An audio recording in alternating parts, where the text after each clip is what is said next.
As far as YouTube goes, YouTube started on November 6th, taking $100 to $150 from me every single day, all just every day since then. Now, this has never happened to me in my entire career. A lot of people are trying to pretend they know what's going wrong. Everybody's an expert, especially on Twitter. Let me back up a little bit. I posted this on Twitter or X, and when I posted it on Twitter or X, it immediately went viral and it started trending for the last 2 days. So obviously, a lot of people are pissed about this. There was people making videos left and right, SmashJT, The Quartering, people like that making videos.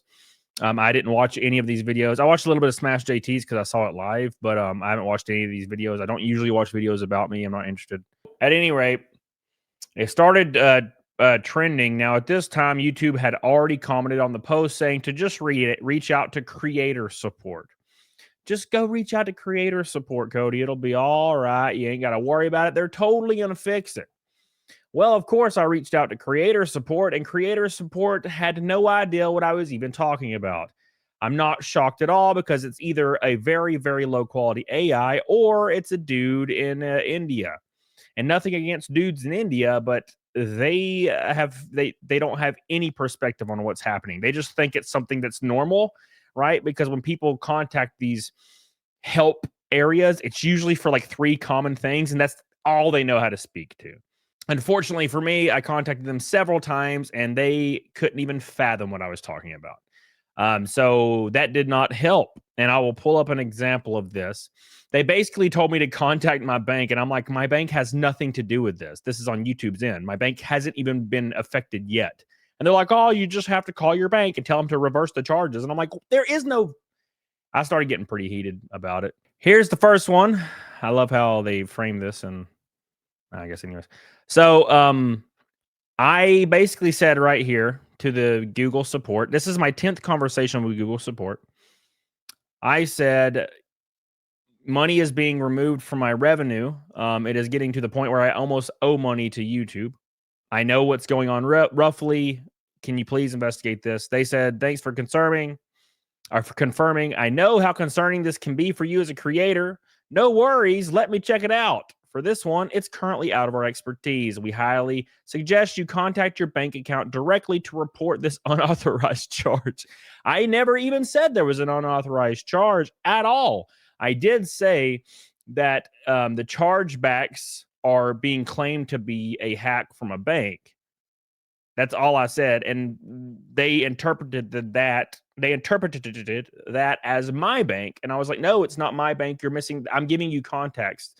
That's not what I'm talking about. I'm just giving you context. And I was like, I don't have any charges. I'm getting revenue removed from YouTube, my YouTube earnings. And they said, yes, see, that's why you need to contact your bank.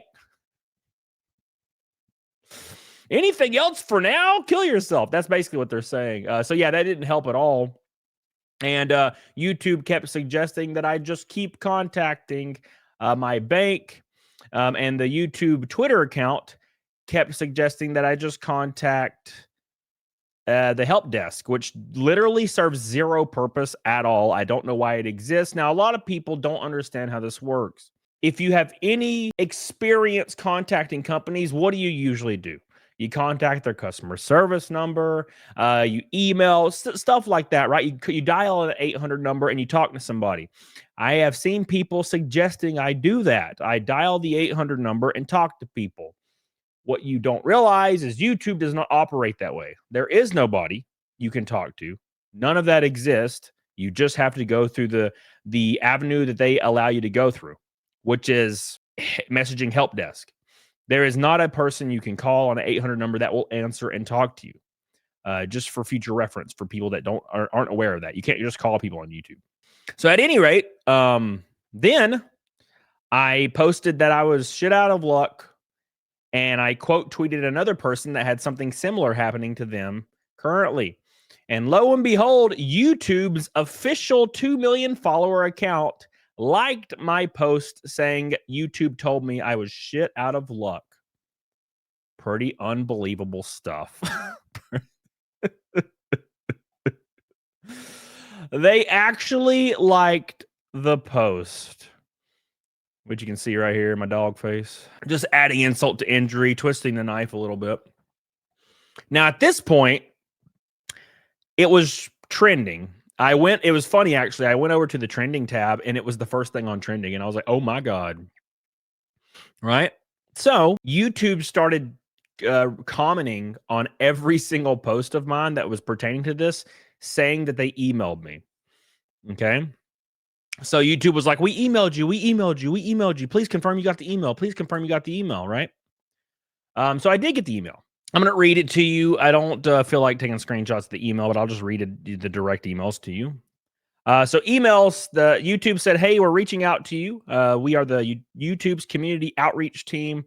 It was surfaced by our team YouTube account on X that you are concerned about your earnings in your channel, Camelot. And I can see you have previously interacted with our creator support team.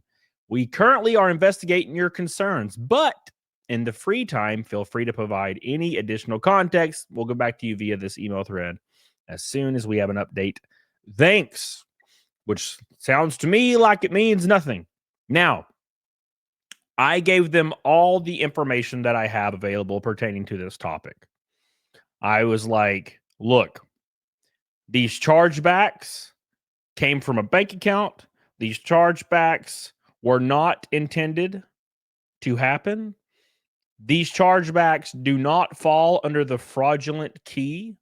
These chargebacks should fall under buyer's remorse, regardless of the reason why it happened. It should fall under buyer's remorse because YouTube actually does not do chargebacks. Big common misconception for everybody here. You want to know why this is so rare? It's because YouTube actually doesn't allow chargebacks. The only time they ever allow chargebacks is if somebody stole a credit card in a random person's name and started using that for Google. That is the only time they'll ever even consider doing chargebacks, and usually the bank will eat it. Well, for some odd reason, they didn't even remotely investigate these chargebacks, and they just took all the money back out. And as you know, and I know a lot of people on Twitter don't have the context to the situation, so they just say I'm a dumbass for being in the situation, which I don't necessarily disagree. Yes, I should be in a situation where something like this happening, I can easily overcome it because I have money in my savings. But I'm at the perfect point of the year, which is actually really coincidentally weird to me. I'm at the perfect point of the year where I'm in between budgets for both of my years. So I have a 1 month period or a 2 month period at the very end of the year where I'm signing deals and contracts for next year's budget. And I'm coming off of last year's contracts for budget. So I'm at $0 in every aspect of my life. And then those 2 months, I re-up everything, and then I'm completely good to go. And this is for racing purposes. Well, this is the 2 month period. I'm at the very end of it, which means I'm sitting at $0 in my bank accounts because I've exhausted my budgets for racing. Should I have been doing this as a responsible adult? Probably not, but I'm going for the dream of racing, and it's dumb, it's immature, it's infantile, but I committed to this years ago, and I'm not going to stop if I have the opportunity to move forward. So at any rate, this is the perfect 2 month period where if this sort of rare, strange thing happens, which never happens, if it happens, it can bankrupt me. It seems as though something has slipped through the cracks. I don't know if it's targeted. I don't know what's going. Fucking why did you do? I don't know what is going on, and I don't know if I'm being targeted directly. It feels targeted, but I don't know that for sure, right? So I responded back to YouTube's outreach, telling them that these chargebacks were not fraudulent. These chargebacks were definitely fall under buyer's remorse, and they need to really figure out what's going on, because they can't just destroy me as a result. They said, thank you for providing additional context. We'll look into this and get back to you when we have more information. That was 3 days ago. So I responded 2 days later and I said, is there any updates on this situation? Thank you. Right. They said, just wanted to share that our specialists are still reviewing the issues you've surfaced, and we hope to have more updates to share soon. We'll get back to you directly on this thread once their review is complete. In the meantime, please feel free to reply to this email. But then they sent me another one a day later that's like, doesn't help at all. It's very strange. Our technical specialists are actively looking into this. Be very mindful of the weekend. Apparently, they don't work on the weekend. We will let you know. We'll follow up with more details early next week, which means they've likely come to a decision. We just don't know what that decision is. If I were to predict what's going to happen here, I think they're going to say, "Oh, it's chargebacks, kill yourself," just like the community, the help support desk did.